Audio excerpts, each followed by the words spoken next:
This is Mark Belton, supertraining.tv, Super Training Gym, the strongest gym in the West. I'm filming this video today for bodybuilding.com with my homie, Salam Mike. This is part of a Jacked and Tan series, Look Like You Lift series that we're doing exclusively for bodybuilding.com. Basically, the whole idea behind being jacked and tan is that we're powerlifters. Our main goal in everything is to always lift the most amount of weight and be as strong as we can in the bench, squat, and deadlift. But you don't want to look like a sack of shit. We also want to look like we lift. We want to get some hypertrophy. Not only does it make us stronger, but we want to look like Mark Smelly Bell right here. A little bit. So what we did today is we went heavy first, which we always do here at Super Training Gym, and we followed that up with what we call a secondary barbell movement. How genius is that? The secondary barbell movement oftentimes is the same movement. Often we'll just do it for higher reps. So today we did paused bench press sets at 3. We worked up to probably the heaviest set or 2 of 3 that we could do. 5 plates. It was awesome. 500 for 3. Wait till you guys see that shit. And then we just dropped down the weight and started hitting it for sets of 10. Yep, we did. I went with a little bit of close grip work. I also started to get fatigued pretty quickly because I'm big and I'm fat and I'm slow. And so I utilized a slingshot, which you can order from bodybuilding.com. How convenient is that? You also are going to notice in the video we used some other protective gear. We got some compression cuffs on our elbows. Just a simple saying we say around here all the time, protect yourself before you wreck yourself. Also wearing some wrist wraps and some weightlifting belts. You just want to make sure that you're protecting yourself when you're lifting heavy and you're going hard. You're going to want to be able to do this for a long time. After we did some of the high rep stuff in the slingshot, we then moved on to some incline bench pressing. We utilized 2 different angles on the bench press, and then we finished it off with some flat dumbbell presses, and the very end of our workout was tricep work, typical hypertrophy work. What we did was called a JM press. It's more of a powerlifting movement, but it'll really build up your triceps and help your bench press. And then we finished with just some push downs until death happened in our triceps. It's crucial that you get yourself warmed up for these type of workouts. It's cold this time of year, it's winter, and you got to make sure you get your body temperature up so you're not only just utilizing the first movement to get yourself warm, but you're also mixing in some other things. We don't only want to warm up the body part that we're training, we want to warm up all the variety around it. So with the bench press, you're training your pecs, your shoulders, your triceps, but also your back's really involved. So what we did is just some simple band movements. We did a pull apart, which warms up your rear delts, your traps, all your rotator cuffs. We did a face pull on the cable, same idea, warming up kind of your shoulder capsule, the whole thing. And then we also did a dislocate, which is more of a stretch, just kind of a dynamic movement to warm up the entire capsule, some of those rotators and external rotators. A little bit of bicep work, and then we were ready for our workout. My boy Mike is going to show you some band pull-aparts and some band dislocates. This is a band pull-apart. We're trying to get into the rear delts here. The reason why we're trying to do that is because when we bench press, we end up overdeveloping these douchebag muscles that make us look like this all the time. So we're trying to get into these muscles back here, work the rear delts. We're trying to get our shoulder and our entire arm warm. This right here is a band dislocate, trying to warm up / stretch your shoulders, get the rotary cuffs ready, rotator cuff muscles ready, getting the triceps, getting your entire arm, your chest ready for your workout. Next movement he's going to do is called the face pull. What you're trying to do with the face pull is just like it sounds. You're trying to bring this part towards your face, trying to keep your elbows high. We're actually getting a little bit into the rotary cuffs a little bit, and we're also getting into the rear delts again, the upper and mid back, the traps. Also kind of working the biceps and just working the entire arm. It's important that you get yourself very, very warm for your heavy workouts. Last movement we're going to do, everybody's favorite, a curl. As powerlifters, a lot of times powerlifters kind of forget some of these exercises, these old school classic exercises that have been around forever. This is just a regular basic hammer curl. It's all he's doing here. We're trying to work the bicep. The reason for that is because we're going to work the hell out of the tricep. So we're trying to keep our body in balance when we're training. It's not only important for strength, but it's also important for aesthetics.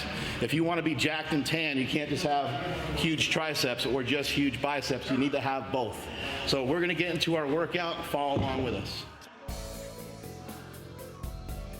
Welcome, everybody, to the Jacked and Tan Look Like You Lift series with myself and my boy, Salam Mike.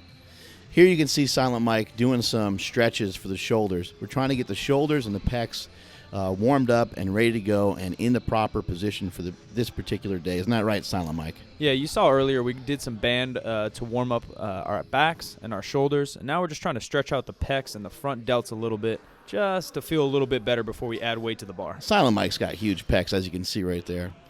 I wanted to take you through this warm-up because I think it's important for you guys to see how we actually warm up. A lot of times on the YouTubes, all you're ever seeing from people are their top sets. All you're ever seeing is people showing off on the Instagrams and stuff like that. And we wanted to show you how we actually work out. So here's some of the warm-ups that we're actually doing for this particular day. The main thing we were looking to do for this day is do about 2 heavy triples, and then we moved into some higher rep work. So when we're warming up, we are taking a few bigger jumps than normal.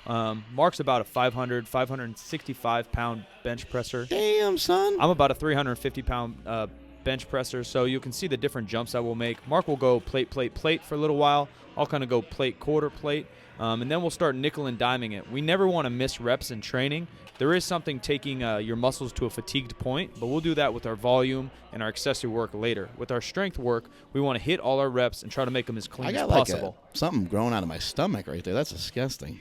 Is that your tank top just poking through? I don't know. Something in a rib or something. But there's a lot of different ways to catch volume. Sometimes we'll do it in our secondary barbell movement, as we did on this particular day. Other times, especially with newer lifters, it's important that they get some volume in even on their warm-up. So just kind of depends on the day how many repetitions you're going to use in your warm-up.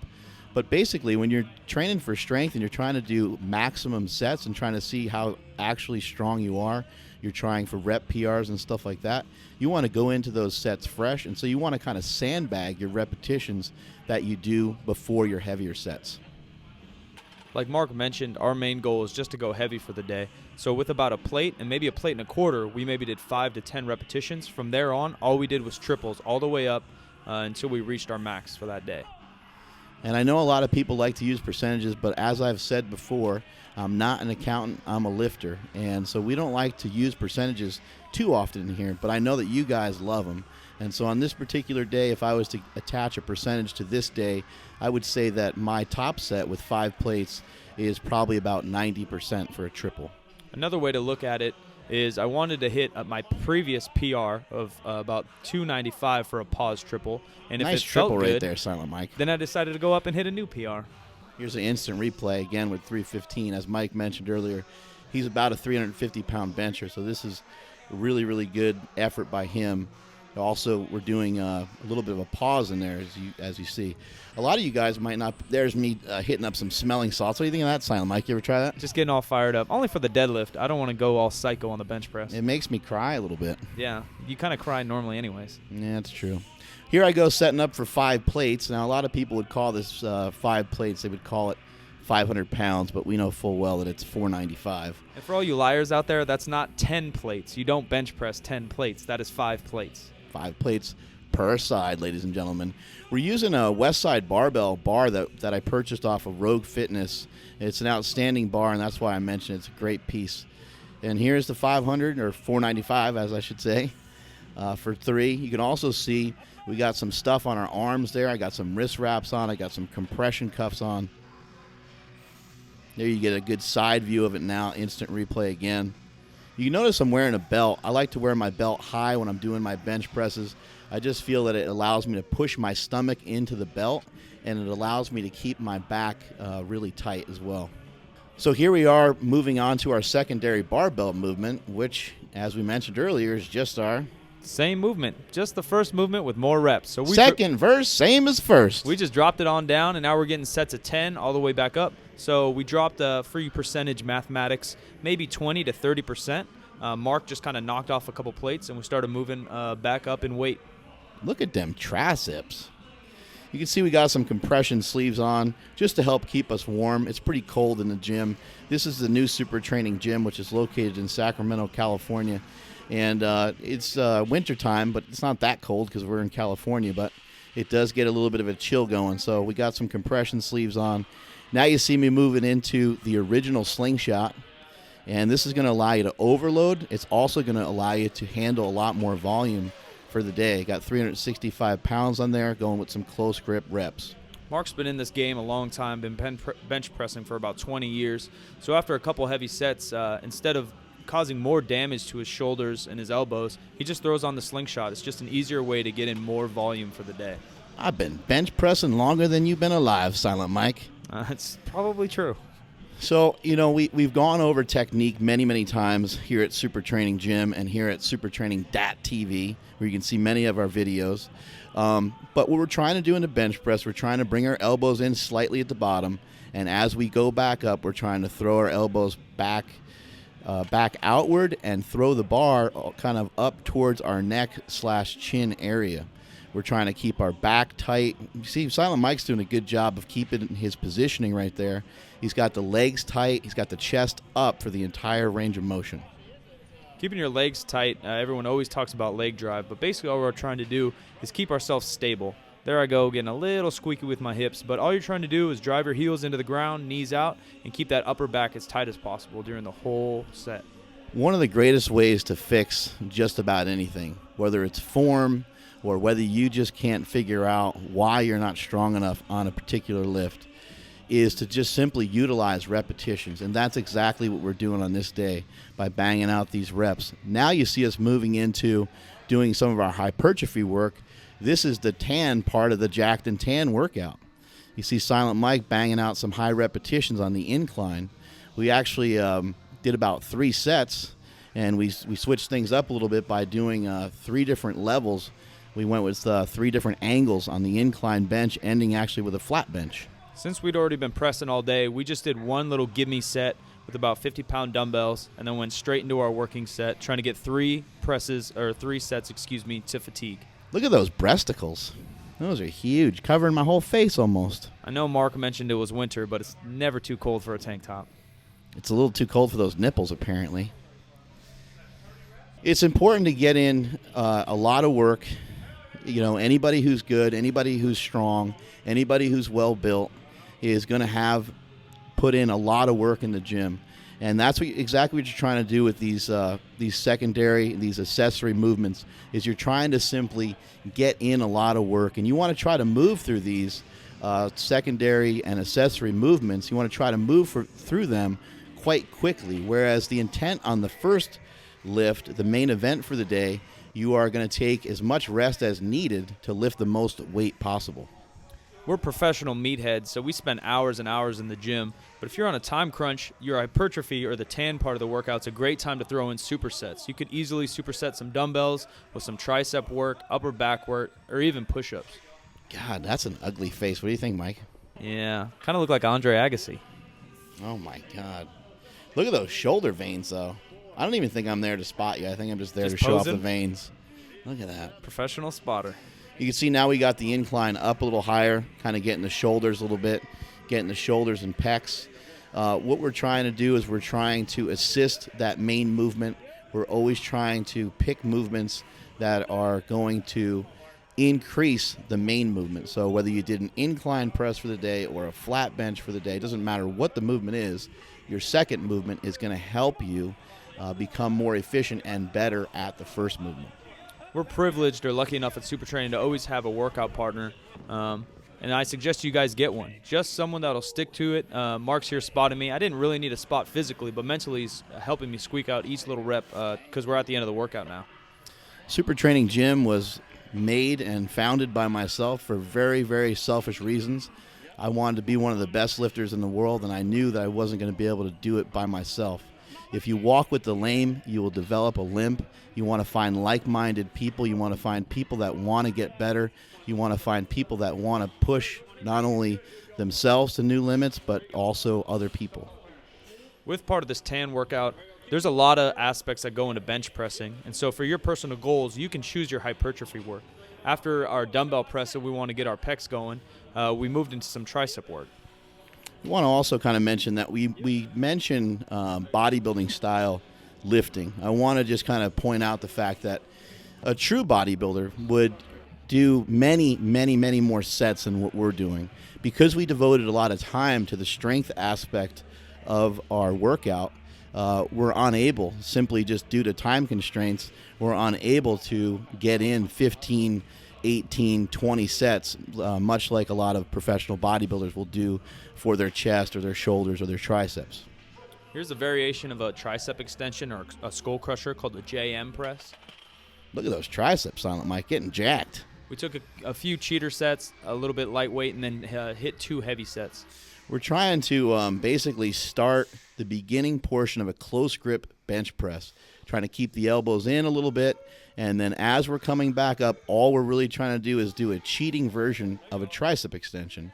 All that really matters is that you get a lot of tension in your elbows. This movement should hurt. Things that are safe are not effective for getting stronger. The more deadly and the more lethal the exercise, oftentimes the better improvement in strength that you're going to find. Yeah, it's almost just like a cheating skull crush, like Mark said. So the amount of weight we can handle is a lot more than a strict tricep extension. We also use strict tricep extensions in our workouts, but this is a way just for us to handle more weight, to help us lift more weight in our bench press and overhead presses. Look at Silent Mike going right to that schnoz. The schnoz press. You're lucky you didn't break that thing. That's the money maker right there. Here's Mark's last set. He's got about 185 pounds on the bar. Just trying to work your triceps. Again, you know, people want to make such a big deal about the technique and the proper form of some of these movements. Don't worry about it. Don't analyze it so much that you don't get your workout done. Just make sure you're getting in a lot of work and make sure the back of your arms are just absolutely crushed at the end of your workout. A good rule of thumb with powerlifting in general is to make sure the back of your body is just getting destroyed. Your lower back, your hamstrings, your triceps, all that stuff. Here I am coaching up Silent Mike, getting a little friendly. I look serious right there. Look at that. I know, it's not that serious, Smelly. Damn. We chose a band just because it takes a little bit less pressure on your elbow, and we just went back and forth until we burnt out.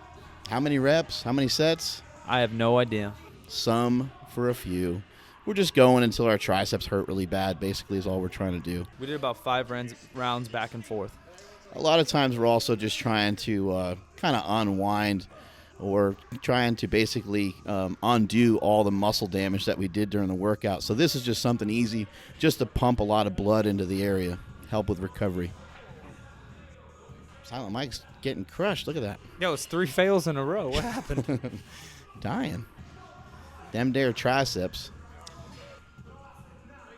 Strength is never a weakness, and that is it from supertraining.tv and bodybuilding.com.